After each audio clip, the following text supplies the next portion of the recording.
क्या उसका long term में हम लोग चीजें करेंगे, वो सारी चीजें इसके बारे में। तो चंद्रयान 3 जो इंडिया का चंद्रमा के ऊपर तीसरा प्रोजेक्ट था। और इससे पहले हमने चंद्रयान 1, चंद्रयान 2 ये भी भेजे हैं। तो चंद्रयान 1 और चंद्रयान 2, चंद्रयान 1 का जो पर्पस था, एक ऑर्बिटर भेजना।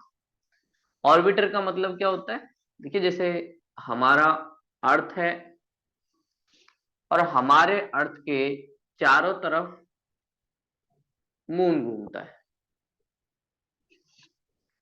तो हमारे चारों तरफ जो मून घूमता है, और ये जो जिस क्लास में या जिस कक्षा में घूमता है, उसी को हम क्या कहते हैं? ऑर्बिटर।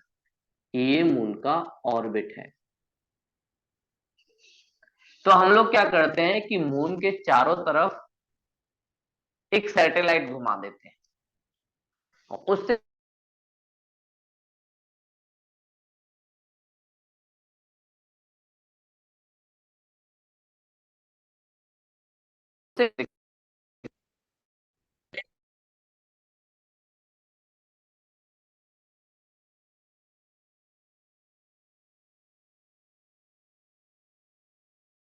कि हम मून के चारों तरफ घूम रहे हैं, उतरते नहीं है। तो पहला चंद्रयान जो गया था, वो ऑर्बिटर मिशन था, कि हम मून के चारों तरफ घूमे। हमने वहां पे बहुत सारे फोटो क्लिक किए। और चंद्रयान 1 मिशन ने पहली बार बताया था कि मून के ऊपर वाटर मिलता है। तो इंडिया पहला कंट्री था जिसने बताया था कि मून के ऊपर वाटर मिलता है। इसके बारे में इंडिया ने बताया। अगला जो हमारा चंद्रयान 2 मिशन, जो लगभग 2019 में हमने भेजा था, उसके 3 पार्ट थे। एक ऑर्बिटर होगा, दूसरा होगा लैंडर। लैंडर का मतलब क्या होता है? एक ऐसी चीज जो लैंड करेगी किसके ऊपर? किसी सरफेस के ऊपर। तो इस लैंडर को लैंड करना था चंद्रमा के ऊपर। तो लैंडर, और इस लैंडर का नाम हम लोगों ने रखा था विक्रम। विक्रम नाम क्यों रखा? क्योंकि इसरो के जो पहले चेयरमैन थे, विक्रम साराभाई, उनका बहुत बड़ा रोल है इसरो को बनाने में। और इसरो कौन है? इंडिया की space agency, Indian Space Research Organisation, ISRO. ये इंडिया में सारे स्पेस जो मिशन है उनको चलाती है, और हमारे मिनिस्ट्री ऑफ स्पेस उसके अंदर आती है। तो इसरो के जो पहले चीफ थे विक्रम, उनके बेस पर लैंडर बनाया गया जिसका नाम था विक्रम। और इस लैंडर जैसे ही ये उतरता, तो इससे एक 4 पहिए की गाड़ी निकलनी थी जिसका नाम है रोवर। रोवर एक 4 पहिए की गाड़ी होती है, छोटी सी, जो चंद्रमा के ऊपर घूमती। और इस रोवर का नाम हमने दिया था प्रज्ञान। प्रज्ञान। तो जब 2019 में हमने ये सारी चीजें की, तो उस टाइम क्या हुआ? ऑर्बिटर अपनी जगह पहुंचा, मतलब गोल गोल घूम रहा था। लेकिन लैंडर विक्रम उतरा तो सही, लेकिन सॉफ्ट लैंडिंग नहीं हो पाई। सॉफ्ट लैंडिंग का मतलब क्या होता है? सॉफ्ट लैंडिंग का सिंपल मतलब होता है आराम से ये विक्रम लैंडर लैंड करता और इसे कोई प्रॉब्लम ना हो। इसी को हम कहते हैं सॉफ्ट लैंडिंग। लेकिन ये लैंडर उतरा, लैंडिंग हो गई।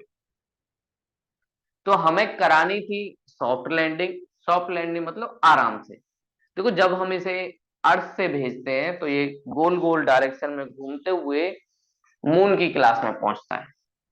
तो ऐसे एक तरीके से हम थोड़ा थोड़ा धीरे धीरे दूर भेजते रहते हैं सैटेलाइट को।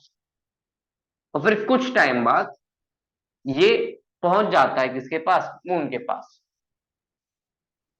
तो शुरुआत में जो चंद्रयान 2 था, उसकी सॉफ्ट लैंडिंग नहीं हुई, हार्ड लैंडिंग होगी। और हार्ड लैंडिंग जैसे हुई तो वो क्रैश कर गया। तो हमें लैंडर के बारे में कुछ पता ही नहीं चला कहाँ पे गया, और जब हम कम्युनिकेट नहीं कर पाए तो वो हमें कोई इंफॉर्मेशन भी नहीं दिया। तो वो लैंड तो किया चंद्रमा पे, लेकिन हार्ड लैंडिंग हुई, हमारा कम्युनिकेशन टूटा।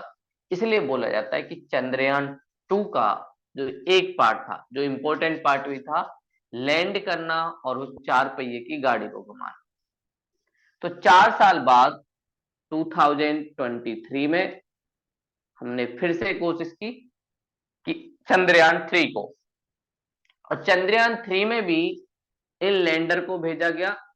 जो ऑर्बिटर था वो अभी भी काम कर रहा है, घूम रहा था, जो चंद्रयान 2 मिशन का पार्ट है, और जो हमें गाइड कर रहा था कि कैसे कैसे हम लोग लैंड कर सकते हैं।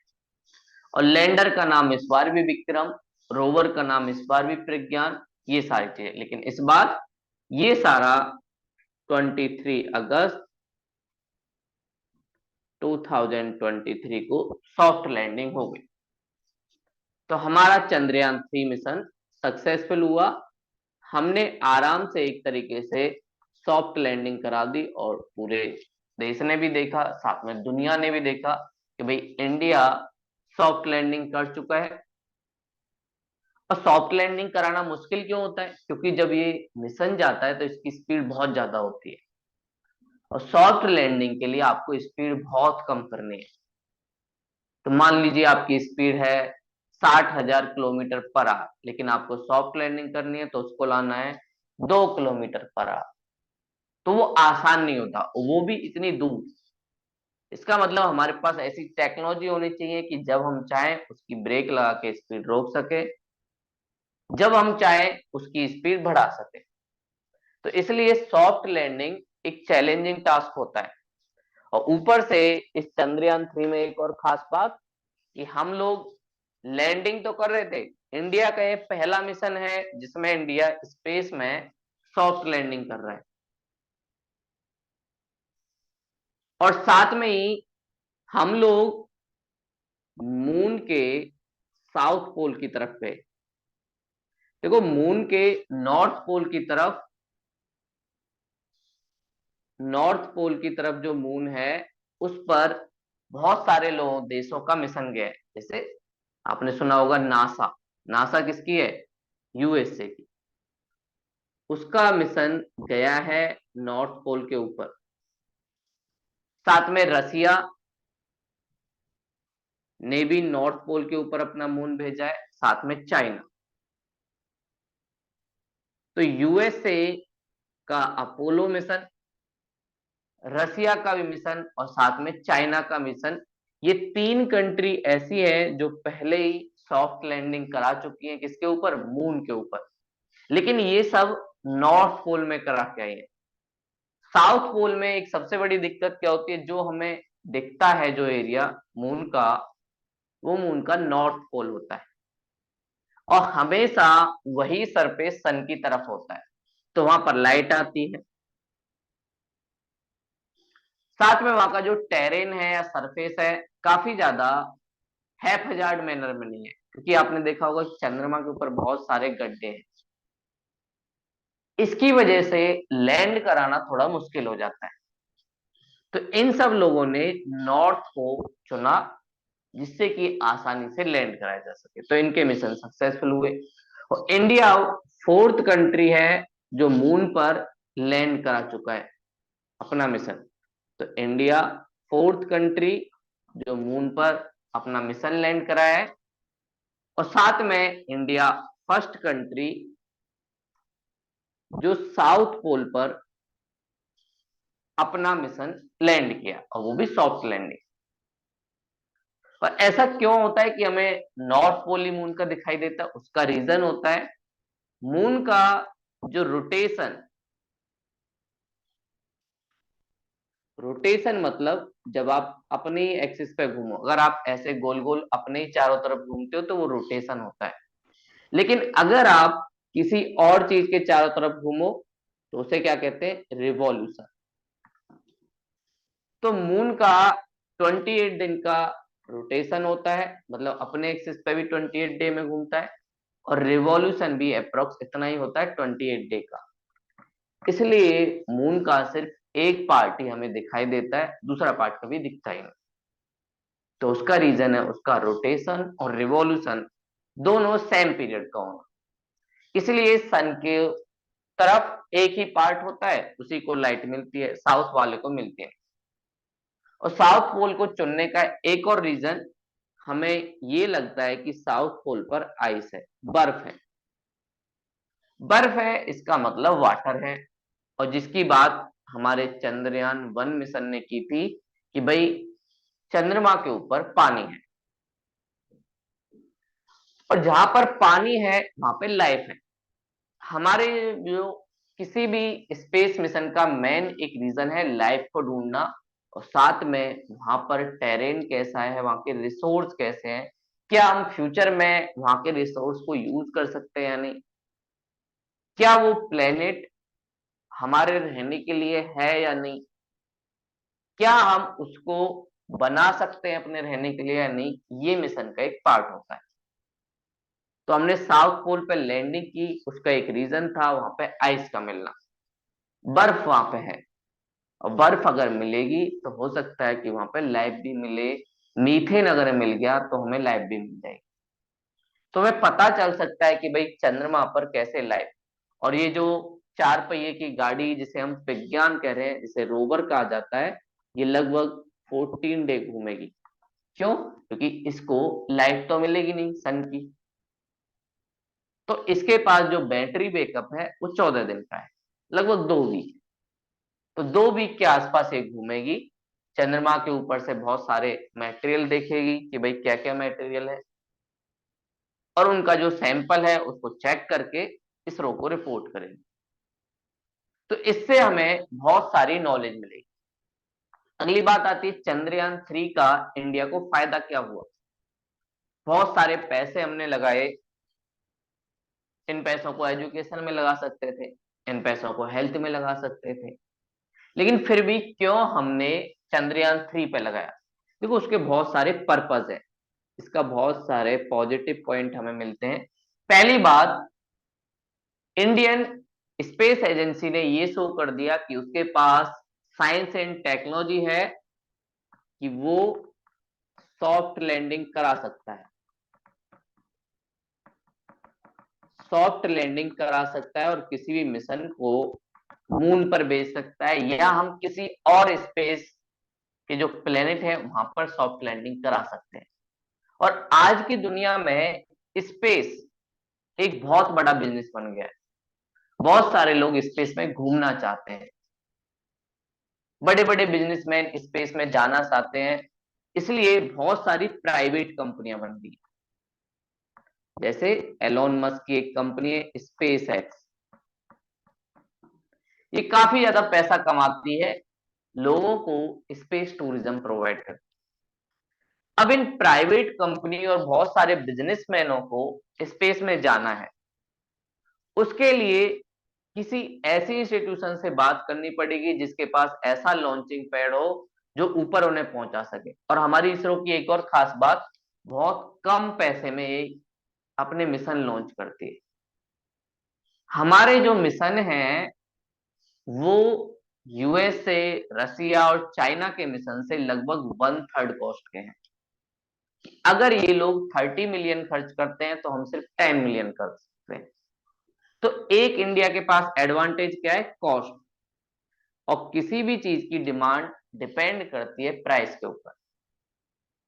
तो इंडियन इसरो की एक एजेंसी की बात क्या है, एक तो इसके पास क्वालिटी है, इसके पास टेक्नोलॉजी है सॉफ्ट लैंडिंग कराने की, और दूसरा पैसा भी कम। तो इसका मतलब बड़े बड़े बिजनेसमैन नहीं, जो सेकंड लेवल के भी होंगे या छोटी छोटी कंट्रियां भी होंगी, वो भी अगर चाहे तो इंडियन लॉन्च पैड का यूज कर सकती है अपने सैटेलाइट ऊपर भेजने के लिए। तो इससे हमें पैसा मिलेगा। तो एक फायदा तो ये होगा, रिसोर्स मिलेगा। दूसरा, फ्यूचर में हम और प्लेनेट को एक्सप्लोर करना चाहते हैं, और माना जा रहा है कि मून को हम ऐसा बना सकते हैं कि वहां पर हमारे कुछ एस्ट्रोनॉट, साइंटिस्ट रहें मून के ऊपर ही, और वो एक ऐसा बेस बनाए कि वहां से हम लोग अपने मिशन लॉन्च करें। तो क्या होगा, जो डिस्टेंस है कई लाख किलोमीटर का, वो डिस्टेंस बच जाएगा। तो हमें मान लीजिए मार्स पर मिशन चलाना है, तो अर्थ से क्यों भेजे, मून का यूज कर लें। मून से ही रिसोर्स इकट्ठे किए जाएं और वहां से रिसोर्स इकट्ठे करके मून को एज अ बेस बना के हम लोग अपने मिशन लॉन्च कर सकते हैं। तो एक और फायदा, मून को बेस बनाकर हम अदर प्लेनेट पे भी जा सकते हैं। ये भी हमें एक फायदा मिलेगा, किससे, चंद्रयान 3 से। और तीसरा फायदा, नेशनल प्राइड। देश में एक यूनिटी की भावना वो भी डेवलप होगी। तो नेशनल प्राइड भी एक इंपॉर्टेंट पार्ट है जो चंद्रयान 3 हमें प्रोवाइड करता है कि कैसे हम लोग अपने लोगों को एक तरीके से आगे लेके जा सकते हैं। तो इंडिया एक सुपर पावर बनना चाहता है, लेकिन सुपर पावर बनने के लिए बहुत सारे फील्ड्स में हमको आगे करना पड़ेगा और साइंस एंड टेक्नोलॉजी उसका एक इंपॉर्टेंट पार्ट है। तो इंडिया को सुपर पावर बनने में भी ये मून मिशन जो चंद्रयान 3 है वो इंपॉर्टेंट रोल प्ले करता है। तो अगर चंद्रयान 3 मून मिशन हमारा सक्सेसफुल है तो उससे हमें सुपर पावर बनने में भी हेल्प मिलेगी। तो इंडिया जो सुपर पावर बनना चाहता है उसमें, और साथ में साइंस एंड टेक्नोलॉजी का यूज जो आने वाले टाइम में वॉर होंगे उसमें भी यूज किया जा सकता है। क्योंकि जो हम सॉफ्ट लैंडिंग मून पे कर सकते हैं तो कुछ वेपन भी लेके जा सकते हैं ना, तो डिफेंस के मामले में भी इंडिया को फायदा मिलेगा। तो ये सारे चंद्रयान 3 के फायदे हैं जो इंडिया को मिले। और साथ में कहा जाता है कि चंद्रमा के ऊपर बहुत सारे ऐसे रिसोर्स हैं जो आने में हमारे लिए बैटरी, जो इलेक्ट्रिक बैटरी है उसके लिए काम आएंगे। थोरियम उसके पास है, लिथियम उसके पास है, आयरन बहुत सारा है। तो ये सारी चीजें हमें मिल सकती हैं जो इसके ऊपर रहते हैं। हम लोगों ने पढ़ा चंद्रयान 3। चंद्रयान 3 में तीन बातें हैं। पहला, ऑर्बिटर। ऑर्बिटर मतलब जो मून के चारों तरफ एक सैटेलाइट घूमेगी। अगला क्या है, लैंडर। एक ऐसी चीज जो मून के ऊपर लैंड करेगी, और उस लैंडर का नाम क्या है, विक्रम। विक्रम साराभाई, इसरो के फाउंडिंग चीफ, उनके नाम पे विक्रम है। उसके बाद है रोवर, 4 पहिए की एक गाड़ी जिसका नाम है प्रज्ञान, जो इस लैंडर से निकलेगी और मून के चारों तरफ घूमेगी। तो ये तीन पार्ट हैं चंद्रयान 3 मिशन के। ऑर्बिटर हमारे पास पहले ही था चंद्रयान 2 का, जिसका हम यूज भी कर रहे हैं, और उसका टाइम पीरियड भी काफी ज्यादा है, 1 साल से ज्यादा वो काम करेगा। तो इसलिए उस ऑर्बिटर का हमें फायदा मिल रहा है। और जब हमारा चंद्रयान 2 में लैंडर और रोवर खराब हो गए थे या वो सॉफ्ट लैंडिंग नहीं कर पाए थे, तो ऑर्बिटर का टाइम पीरियड 7 ईयर का हो गया। तो ये भी हमें फायदा मिला। और हम लोग वर्ल्ड के फोर्थ ऐसे कंट्री है जिसने सॉफ्ट लैंडिंग की है मून के ऊपर। पहले कौन कौन कर चुके हैं, यूएसए कर चुका है, रसिया कर चुका है, चाइना कर चुका है। लेकिन साउथ पोल पर इंडिया पहला कंट्री है जो लैंड किया है। और कोई भी कंट्री साउथ पोल पर लैंड नहीं कर पाई है। बहुत सारी कंट्रियों ने अपने मिशन भेजे हैं, जैसे अभी रसिया का एक मिशन गया था, वो लैंड नहीं कर पाया, वो क्रैश हो गया। तो इंडिया पहला ऐसा कंट्री है जो दूसरी बार में, सेकेंड टाइम में इस मिशन में सक्सेसफुल रहा। पहली टाइम में हम भी फेल हुए थे, लेकिन सीखना पड़ता है। और हमें इसका फायदा क्या क्या होगा, पहली बात, स्पेस में जो टूरिज्म बढ़ रहा है उससे हमें बेनिफिट मिलेगा।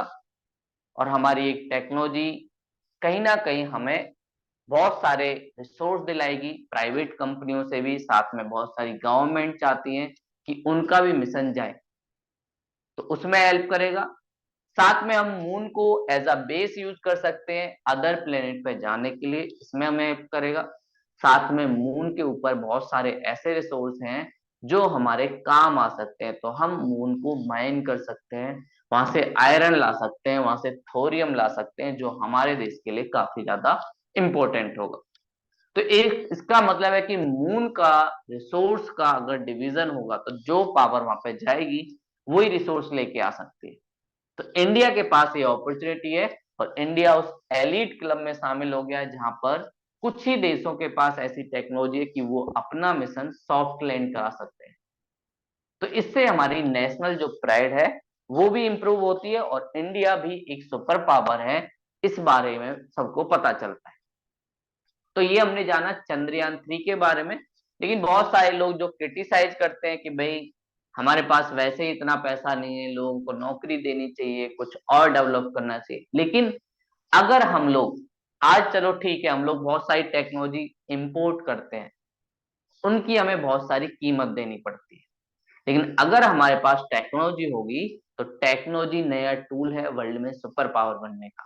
तो जिस देश के पास टेक्नोलॉजी जितनी ज्यादा, वो देश उतना बड़ी सुपर पावर होगा। तो इसलिए हम टेक्नोलॉजी को इग्नोर नहीं कर सकते, और जितनी जल्दी हो सके हम टेक्नोलॉजी इंप्रूव करेंगे। और इसरो इस मामले में एक सबसे बढ़िया एग्जांपल इंडिया में, कि इसरो के साइंटिस्टों ने मंगलयान मिशन भी भेजा, साथ में चंद्रयान मिशन भी भेजे, वो काफी ज्यादा सक्सेसफुल वाले रहे।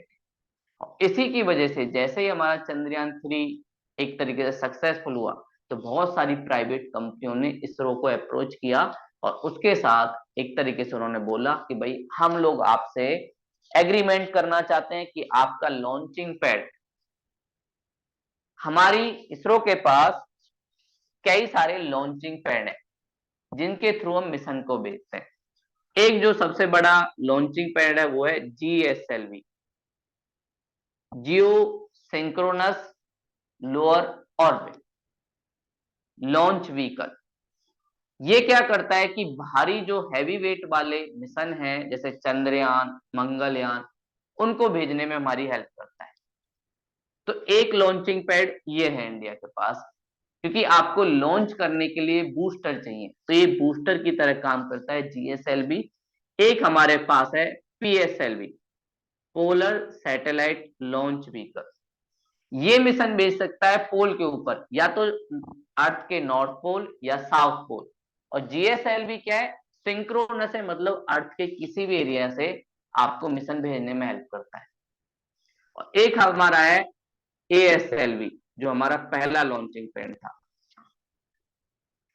ये बहुत छोटे छोटे मिशन भेज सकता है, कोई छोटी सी सैटेलाइट है उसको आपके अर्थ में भेज देगा। तो इन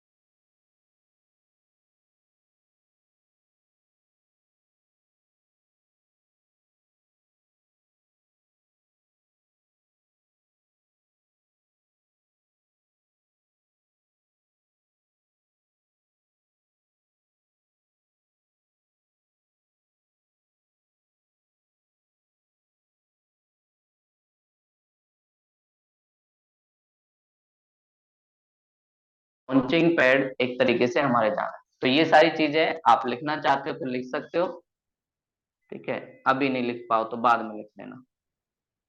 अगला जो हमारा टॉपिक है वो है आर्टिफिशियल इंटेलिजेंस। आजकल बहुत ज्यादा न्यूज में हो रहा है ChatGPT।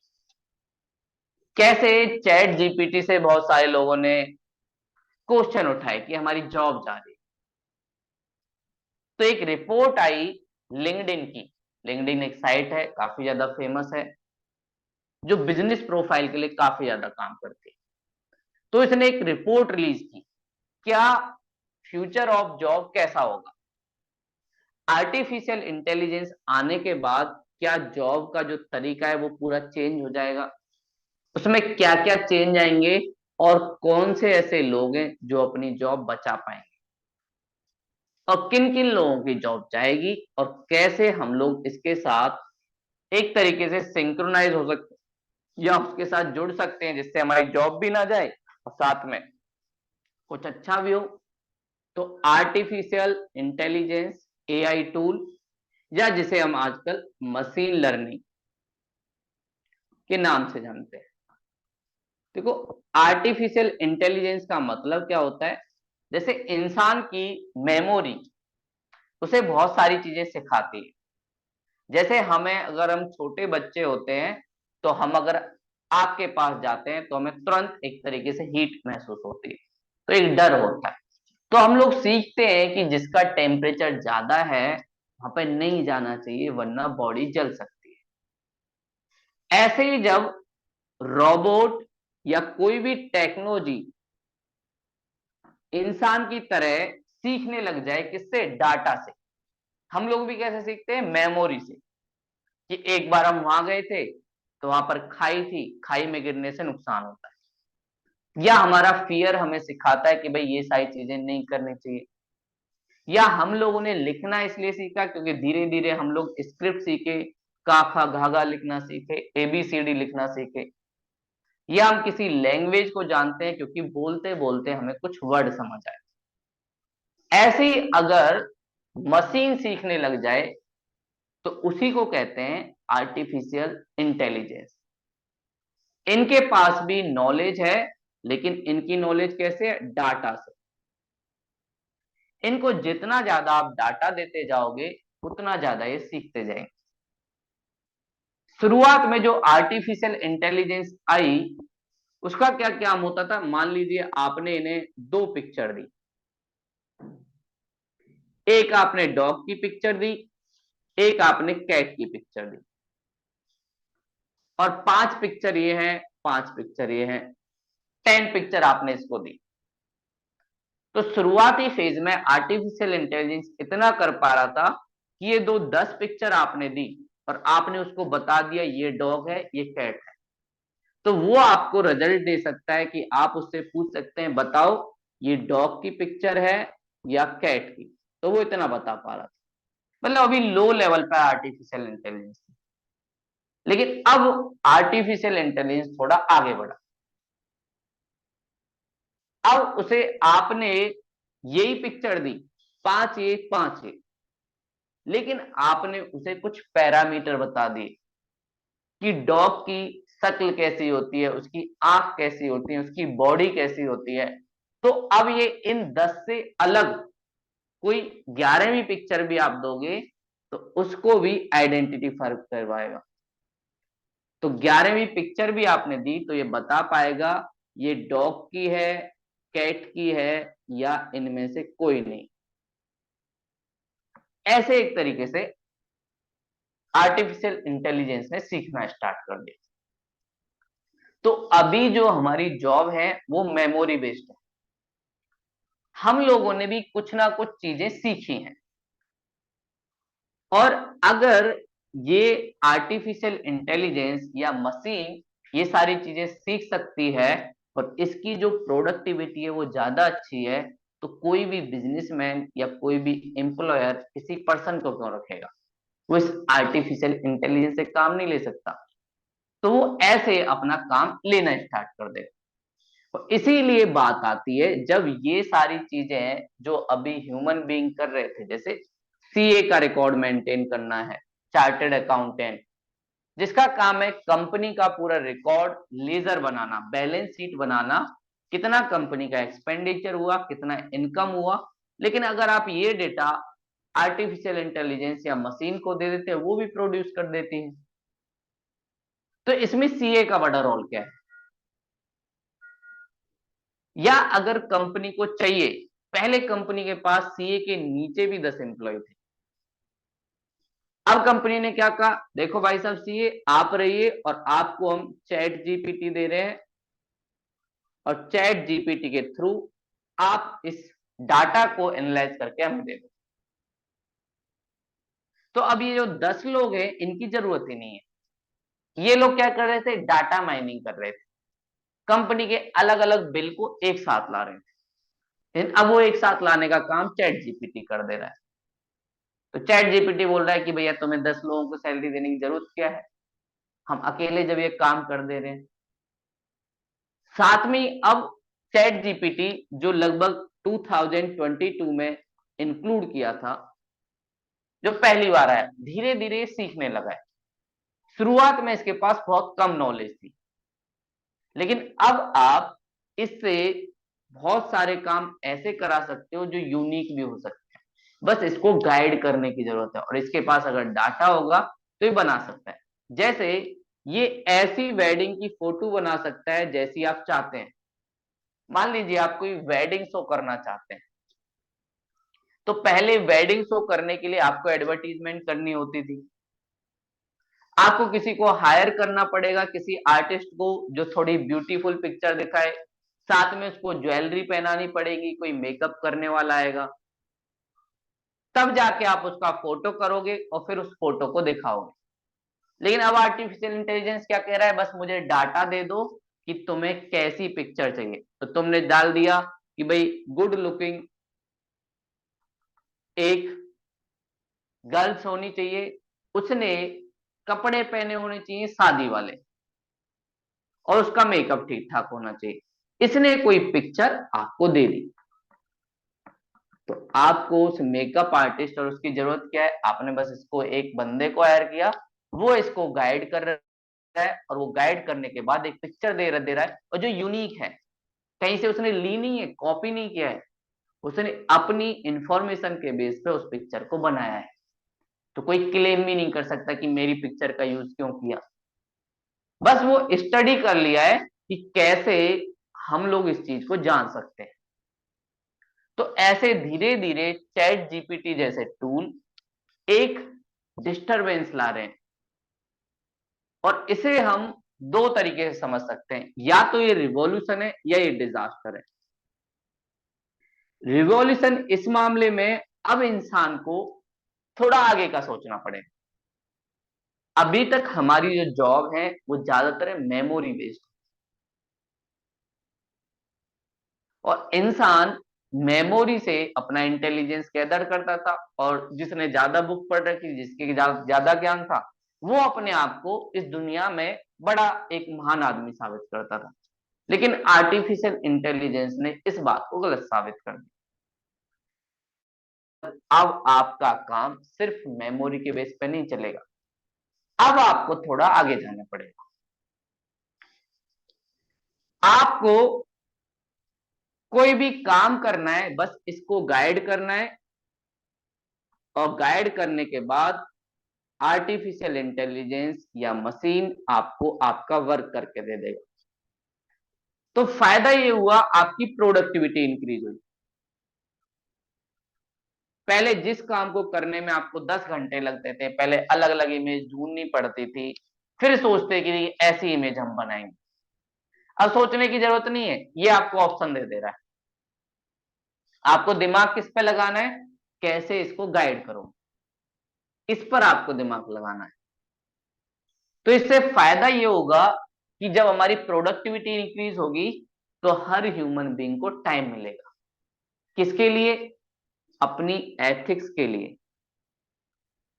हम लोग अपनी मोरल वैल्यू सीख सकेंगे। अभी हम लोग कहीं ना कहीं उलझे हुए हैं रिसोर्स के चक्कर में, कुछ काम करने के चक्कर में। तो पहली बार ह्यूमैनिटी को टाइम मिलेगा अपने आप को जानने का। क्यों? क्योंकि आपका जो काम है वो आर्टिफिशियल इंटेलिजेंस आसान कर दे रहा है। तो आगे आने वाले टाइम में लगभग आज से 10 साल, या हो सकता है और जल्दी भी, क्योंकि आर्टिफिशियल इंटेलिजेंस के बहुत सारे टूल जल्दी जल्दी रिलीज हो रहे हैं और हर फील्ड में रिलीज हो रहे हैं। तो जो इंसान इन टूल के साथ चलेगा उसकी प्रोडक्टिविटी इंक्रीज होगी। एक तरफ वो इसको गाइड करने वाला है, दूसरी तरफ ये आर्टिफिशियल इंटेलिजेंस उसकी हेल्प करने वाली। तो जो इन टूल के बारे में जान लेगा उसकी जॉब बची रहेगी, और साथ में कुछ ही लोग होंगे जो इन टूल का यूज कर पाएंगे, क्योंकि इसके लिए आपको सीखना पड़ेगा। तो जो लोग इन टूल के साथ अपनी नॉलेज का यूज कर पाएंगे वो हाई पेइंग जॉब में होंगे, वो बड़ी बड़ी कंपनियों के सीईओ बन सकते हैं। क्यों? क्योंकि उनको इन टूल को यूज करना आता है, और वो दिखा सकते हैं कि वो कंपैरिजन टू अदर काफी ज्यादा प्रोडक्टिव है।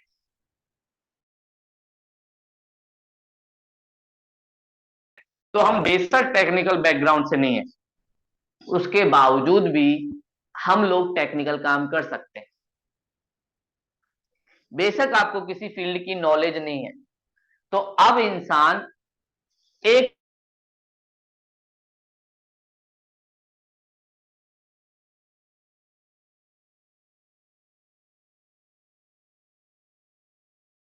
नहीं, बैलेंस शीट के अलावा सीए को मैनेजमेंट भी आना चाहिए। तो अब आगे आने वाले टाइम में एक स्किल से काम नहीं चलेगा, आपके पास स्किल की डाइवर्सिटी होनी चाहिए।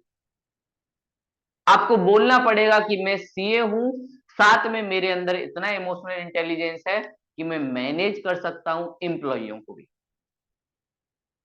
तब आपको नौकरी देगी कोई कंपनी। साथ में इससे एक और फायदा क्या हो गया, नई नई अपॉर्चुनिटी क्रिएट होंगी। इन आर्टिफिशियल इंटेलिजेंस टूल को चलाने वाले लोग भी तो चाहिए, साथ में ये अपडेट भी होंगे टाइम टू टाइम। तो डाटा साइंस के मामले में बहुत सारी नौकरी निकलेंगी, जो लोग इन आर्टिफिशियल इंटेलिजेंस को गाइड करें। इंडिया में जब सॉफ्टवेयर आईआईटी का इंट्रोडक्शन हुआ था, इंफॉर्मेशन टेक्नोलॉजी का, राजीव गांधी जी हमारे प्राइम मिनिस्टर थे, वो पहली बार इंडिया में कंप्यूटर लेके आए। तो बहुत सारे लोगों ने काफी ज्यादा विरोध किया, कंप्यूटर आएगा तो बहुत सारे लोगों की नौकरी खा जाएगा। क्यों? क्योंकि उस टाइम कंप्यूटर सारा चीज किस पे होता था, पेपर पे, और सबका रिकॉर्ड रखना पड़ता था, और उसके लिए हर रिकॉर्ड के लिए अलग अलग पर्सन होता था, तो सबकी जॉब बची हुई थी।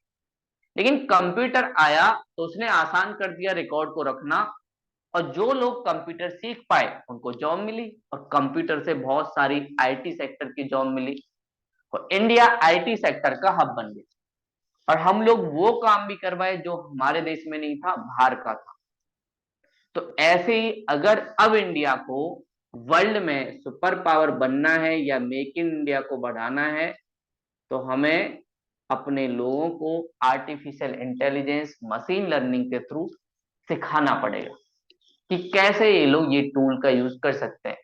तो आगे आने वाले टाइम में चाहे आप मैन्युफैक्चरिंग करो या आप सर्विस सेक्टर में जॉब करो, आपको आर्टिफिशियल इंटेलिजेंस एक टूल देगी।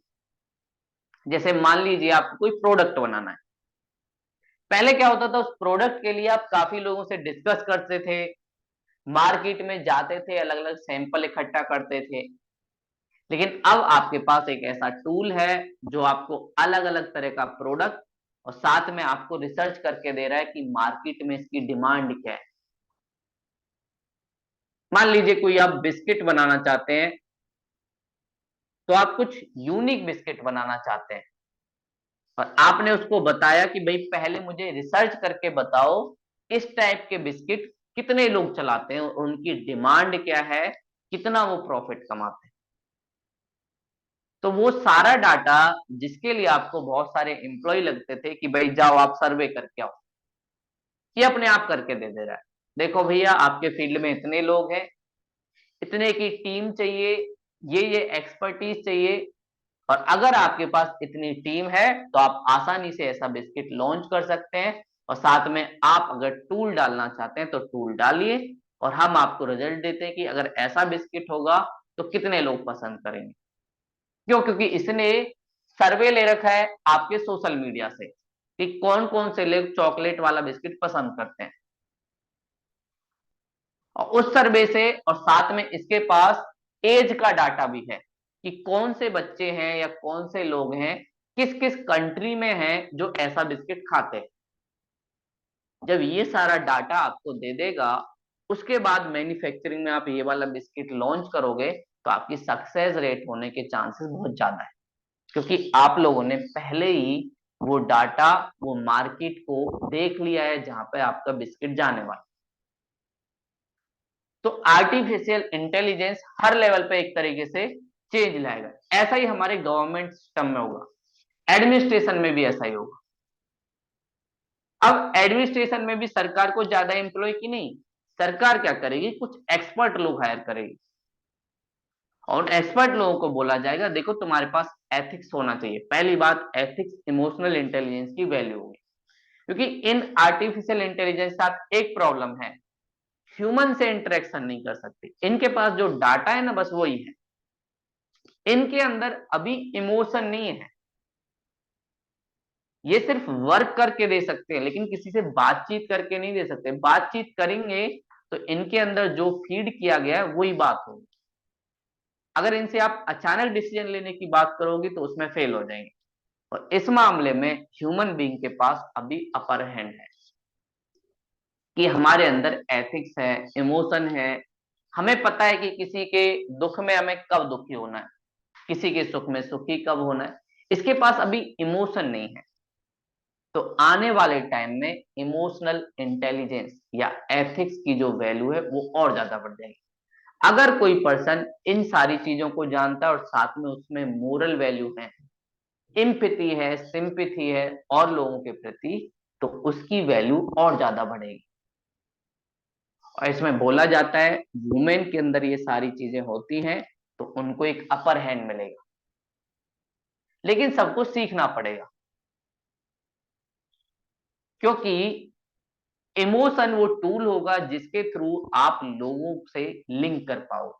आर्टिफिशियल इंटेलिजेंस आपको सारी चीजें दे सकता है, लेकिन जब आपको प्रेजेंट करना है, मान लिया आपको किसी चीज की रिपोर्टिंग करनी है और लोगों को बताना है कि हमारे देश में चंद्रयान 3 लॉन्च हुआ, उसकी सॉफ्ट लैंडिंग हुई, तो आप कितने इमोशन के साथ लोगों को कनेक्ट कर पाए, ये मैटर करता है। आपको स्पीच सारी आर्टिफिशियल इंटेलिजेंस ने दे दी, उसने बता दिया कैसे कैसे चलाओगे, लेकिन इमोशन नहीं देगा वो। इमोशन आपको खुद देने हैं, उसमें इंसान का रोल काफी ज्यादा बढ़ जाएगा। तो ऐसे ही इमोशन की जो फीलिंग है, जो पहले नेग्लेक्ट थी काफी ज्यादा, कि इमोशन से क्या होता है कि आप लोगों को बस काम आना चाहिए, काम तो कर दे रहा है, आपसे बेटर कर दे रहा है और साथ में थकता भी नहीं है। तो सिर्फ वर्क की बात नहीं है, अब वर्क को कितनी एक्सपर्टीज के साथ और कितने इमोशन के साथ लिंक करके आप करते हो, ये अब मैटर करता है। तो इसके अगर फायदे की बात की जाए तो एक फायदा तो हमने देखा कि अगर लोग जो इसको सीख लेंगे उनको वर्क अपॉर्चुनिटी काफी ज्यादा मिलेंगी। क्यों? क्योंकि उनके पास प्रोडक्टिविटी होगी। साथ में सर्विस डिलीवरी, आप टाइम पर कोई भी सामान डिलीवर कर पाएंगे, लेट नहीं होगा। आपके पास अगर 1000 प्रोडक्ट की मैन्युफैक्चरिंग आएगी तब भी आप दे पाएंगे। क्यों? क्योंकि आपके पास आर्टिफिशियल इंटेलिजेंस है और वो उस पे स्पीड को बढ़ा सकती है। ह्यूमन बीइंग को बोलोगे तो बोलेगा नहीं, थक गया, 8 घंटे जॉब कर लिया। ये थकता ही नहीं, क्योंकि इसमें थकने का कोई ऐसा काम ही नहीं है, बस बिजली दिए जाओ काम करता रहेगा। ये भी एक इसकी खास बात है। साथ में अब हमें स्किल सीखने का मौका मिलेगा और ह्यूमन बीइंग एक्सपर्टीज का ले पाएंगे। और अब वो सिर्फ एक फील्ड में नहीं, मल्टीटास्किंग करेंगे, मल्टी लेवल पे उनको काम करना है। और इशू में नेगेटिव में पहला तो वही है कि भाई जॉब लॉस, बहुत सारे लोगों को डर लग रहा है। तो जो सीखेगा उसकी जॉब बचेगी, जो नहीं सीखेगा उसकी नहीं बचेगी। Simple logic. ऐसे ही कंप्यूटर की दुनिया में हुआ, ऐसे ही आर्टिफिशियल इंटेलिजेंस की दुनिया में होगा। और साथ में हम लोगों को सीखना भी लगातार पड़ेगा। अब ऐसा नहीं कि 10 साल पहले एजुकेशन लिए थे।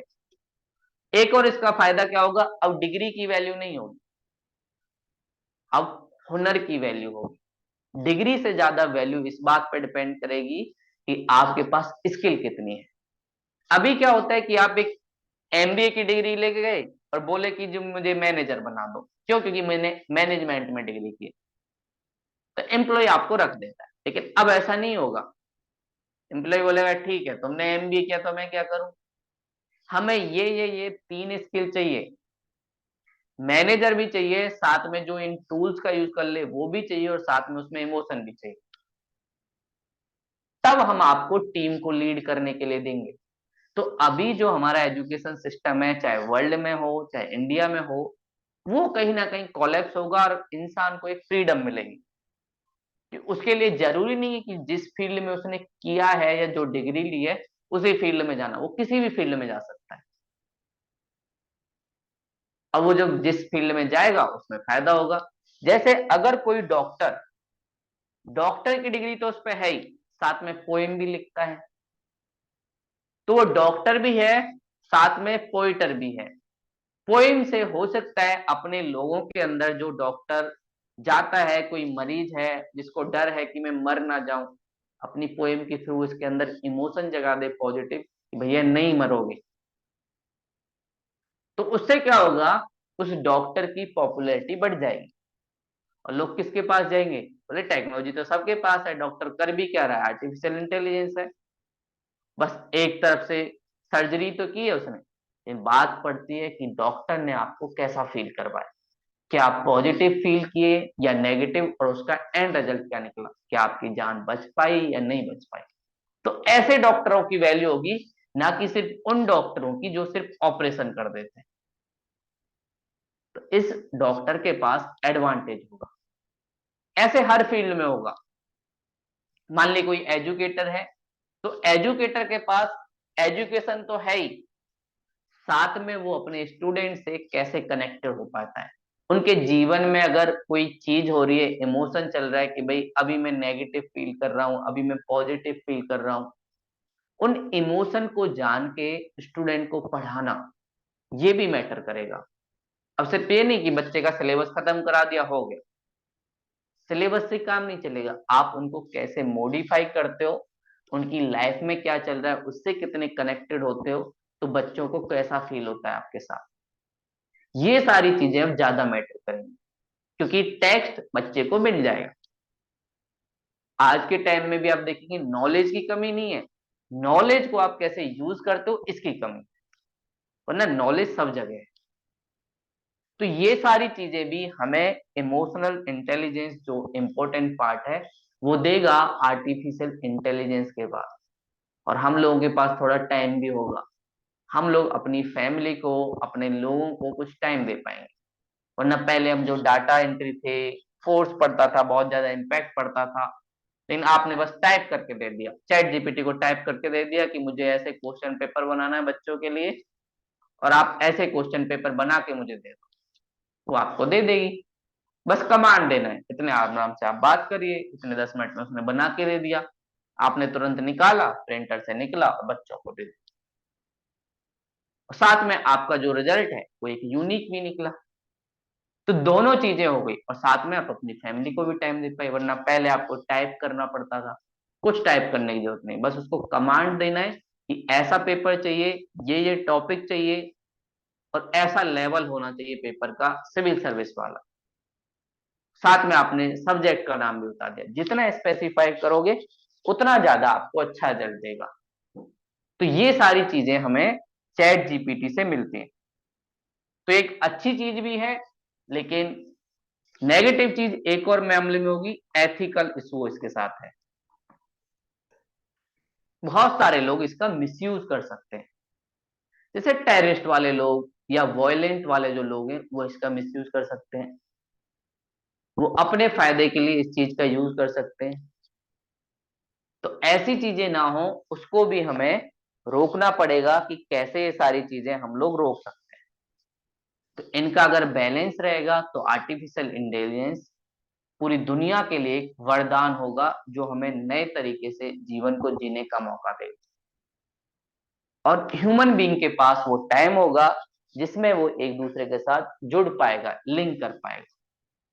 तो ये सारी चीजें हमें कौन देगा, आर्टिफिशियल इंटेलिजेंस, चैट जीपीटी, और इन सब के बारे में जो आपने सुना है ये सारी चीजें आपको मिलेंगी।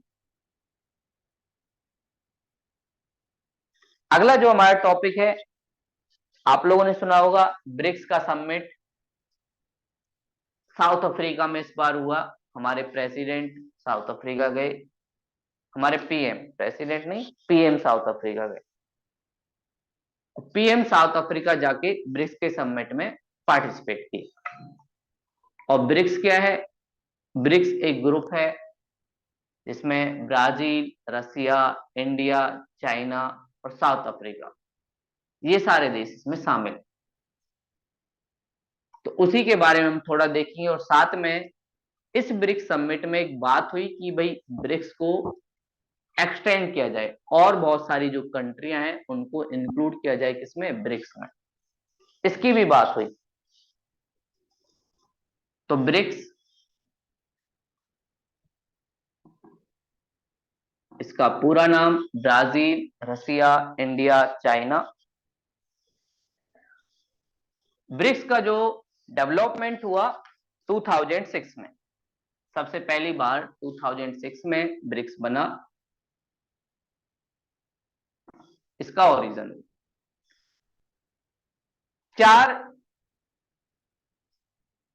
जो डेवलपिंग कंट्रियां हैं वो पहले इसमें आई, इसमें थे नॉर्थ अमेरिका से ब्राजील, यूरेशिया से रसिया, एशिया से इंडिया प्लस चाइना। ये चार कंट्रियां आई। इनका पर्पस क्या था, डेवलपिंग कंट्री के पॉलिटिकल एवं इकोनॉमिक इंटरेस्ट को प्रमोट करना। और इनकी लड़ाई थोड़ी सी डेवलप नेशन से थी, खासकर इनको रहता था कि भाई कैसे ये जो डेवलप कंट्री हैं, जैसे रसिया है जो हमारे साथ आ गया, साथ में यूएसए और यूरोप कंट्री जो अपनी मोनोपोली रखती थी टेक्नोलॉजी के मामले में, इंफ्रास्ट्रक्चर के मामले में, उस चीज को कैसे काउंटर किया जाए। तो उसी के लिए ब्रिक्स का डेवलपमेंट हुआ 2006 में। सबसे पहले ये चार कंट्री साथ में आई, ब्राजील, रसिया, इंडिया, चाइना। इनको माना जाता है कि ये यूएसए और यूरोप की जो हेजेमनी थी, एक मोनोपोली थी या कंट्रोल था वर्ल्ड के ऑर्डर पर, उसको काउंटर करने के लिए लोग आए, क्योंकि ये लोग उस टाइम इतनी बड़ी पावर नहीं थे कि यूएसए को काउंटर कर पाए। और यूएस वर्ल्ड में एक ग्लोबल पुलिस की तरह काम करता था, तो उसको रोकने के लिए ये लोग साथ में आए। और फिर उसके बाद 2010 में अफ्रीका से साउथ अफ्रीका भी इसमें इंक्लूड हो गया।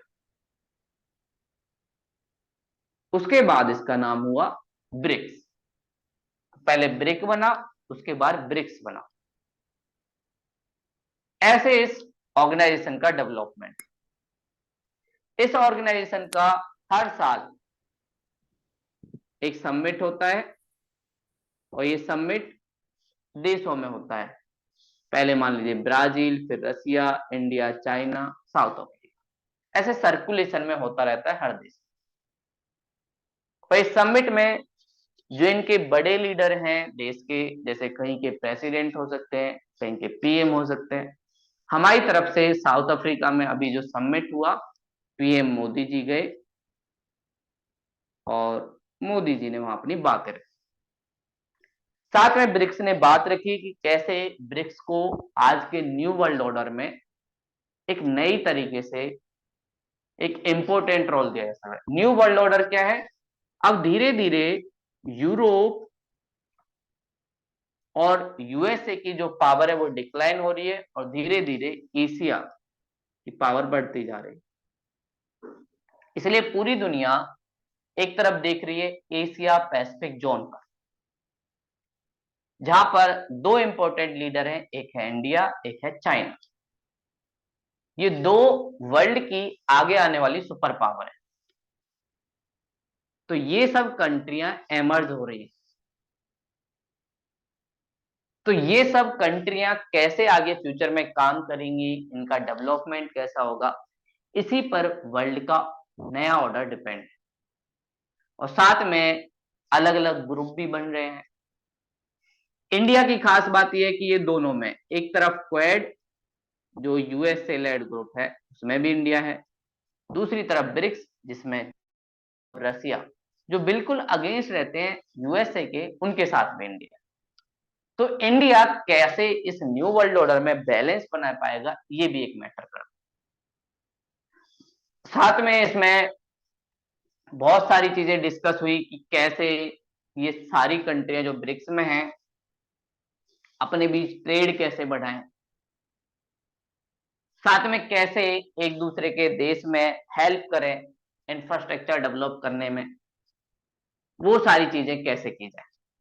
और साथ में इस समिट में डिसाइड किया गया कि कैसे कुछ और कंट्रियों को इसमें इंक्लूड किया जा सकता है, जिससे ब्रिक्स एक होलिस्टिक वे में डेवलप। तो कुछ कंट्रियों को इंक्लूड करने की बात की गई, जैसे अर्जेंटीना, जो साउथ अमेरिका से। और धीरे धीरे ये कंट्रियां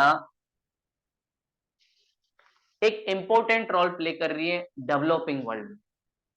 अर्जेंटीना का भी धीरे धीरे एमरजेंस हो रहा है। तो इन कंट्रियों को हम लोग कैसे शामिल कर सकते हैं, साथ में अफ्रीका से इजिप्ट, या जिसे मिस्र कहते हैं, इसको इंक्लूड करके क्या फायदा होगा। साथ में सऊदी अरब और यूएई, इनको भी हम लोग इंक्लूड कर सकते हैं। और ये कंट्री अगर इंक्लूड होंगी तो ब्रिक्स की पावर और बढ़ेगी। और ब्रिक्स के जो समिट है और होलिस्टिक वे में होंगे, और सारे लोगों को हम बुलाते हैं। अभी हम ब्रिक्स के साथ तो बात करते हैं, साथ में कुछ अदर कंट्रियों को भी बुलाया जाता है। जैसे इंडिया में जब भी समिट होता है तो इंडिया अपने नेबरहुड कंट्रियों को बुला लेता है। बांग्लादेश को बुला लिया, नेपाल को बुला लिया, भूटान को बुला लिया। बातचीत करने के लिए इन्हें बुलाया जाता है और इन्हें भी बताया जाता है कि कैसे आपके इंटरेस्ट को सेव किया जा सकता है अगर आप ब्रिक्स में रहते हैं। तो ब्रिक्स का वर्किंग इस बेस पे डिसाइड होगा कि ये इंडिया और चाइना के रिलेशन कैसे होंगे, क्योंकि ये दो बड़ी पावर है। तो ब्रिक्स में फ्यूचर बहुत अच्छा है कि इकोनॉमिक लेवल पर ये डेवलपिंग कंट्रियां डेवलप कंट्रियों को पछाड़ सकती है। दूसरा, एशिया की तरफ पावर का पोल शिफ्ट हो रहा है। लेकिन प्रॉब्लम ये है कि आपस में इन देशों की बहुत कम बनती है। जैसे इंडिया और चाइना का इशू सबसे बड़ा इशू है। जो इस ब्रिक्स कंट्रियों में जो सबसे बड़ी ताकत है वो है इंडिया चाइना। और इन दोनों के बीच बॉर्डर डिस्प्यूट होता है। तो जब ये दो पावरों के बीच बॉर्डर डिस्प्यूट रहेगा, आपस में कॉन्फ्लिक्ट रहेगा, तो ब्रिक्स स्ट्रॉन्ग कैसे होगा, पॉलिटिकली या इकोनॉमिकली? तो कॉन्फ्लिक्ट बना रहेगा। साथ में इन देशों में से रसिया और साउथ अफ्रीका, इनकी इकोनॉमी काफी ज्यादा नीचे है।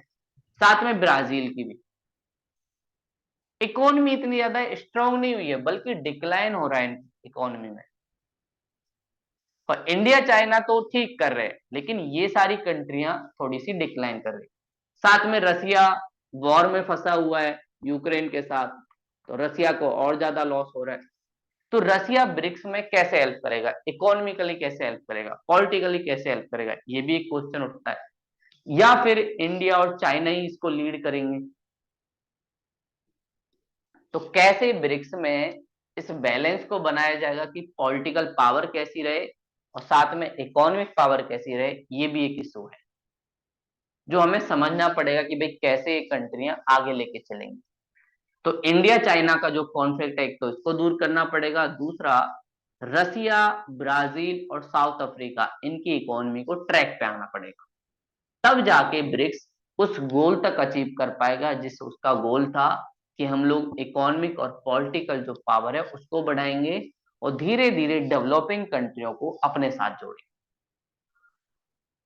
तो ये सारी चीजें तभी सक्सेसफुल होंगी जब इन सब के बीच आपस में कॉपरेशन होगा, ना कि कॉन्फ्लिक्ट। तो देशों के बीच आपस में कॉपरेशन होगा तभी ब्रिक्स सक्सेसफुल होगा, और अगर कॉन्फ्लिक्ट होगा तो ब्रिक्स सक्सेसफुल नहीं होगा। और दूसरी बात, हम लोगों को इसको एक्सटेंड करने से पहले उसके नेगेटिव चीजें भी जान लेनी चाहिए कि जब 5 देशों के बीच हम लोग कॉपरेशन करने में थोड़ी दिक्कत हो रही है, तो क्या इन देशों के साथ आगे चल सकते हैं या नहीं। ये सारी चीजें भी डिसाइड करने वाली बात होंगी, और ये फ्यूचर बताएगा कि कैसे इसका एक्सटेंशन हेल्पफुल होता है या नेगेटिव इंपैक्ट डालता है ब्रिक्स के ऊपर। तो ये सारी चीजें आज हमने डिस्कस की। पहला हमने जो टॉपिक डिस्कस किया, चंद्रयान 3। चंद्रयान 3 के बारे में हमने जाना कि इंडिया का फ्यूचर कैसा होगा स्पेस टेक्नोलॉजी के मामले में। साथ में हमने जाना लैंडर विक्रम, और साथ में 4 पहिए की एक गाड़ी रोवर प्रज्ञान। जो अभी मून के ऊपर है। उसके बाद हम लोगों ने जाना आर्टिफिशियल इंटेलिजेंस या मशीन लर्निंग से वर्ल्ड में कैसा डिस्ट्रक्शन आने वाला है, जॉब में क्या इम्पैक्ट पड़ेगा, इमोशनल इंटेलिजेंस का कितना इम्पैक्ट इंक्रीज होगा हर वर्क फील्ड में, कैसे चैट जीपीटी हमारी प्रोडक्टिविटी में एक इंपॉर्टेंट रोल प्ले कर सकती है, और जो ह्यूमन बीइंग चैट जीपीटी और ऐसे टूल के थ्रू साथ में अपने आप को चलाएगा और एक से ज्यादा स्किल रहेगा, तो उसका फ्यूचर कितना बेटर हो सकता है। और साथ में जो लोग सीखेंगे नहीं उनका फ्यूचर कितना बेकार हो सकता है। ये सारी चीजें जानी, और एंड में हमने जाना ब्रिक्स, कि ब्रिक्स जो ऑर्गेनाइजेशन है वो कैसे काम करती है और कैसे ये लोग अच्छे तरीके से आगे बढ़ सकते हैं। तो ये आज की क्लास थी, कोई डाउट हो तो आप लोग पूछ सकते हो। और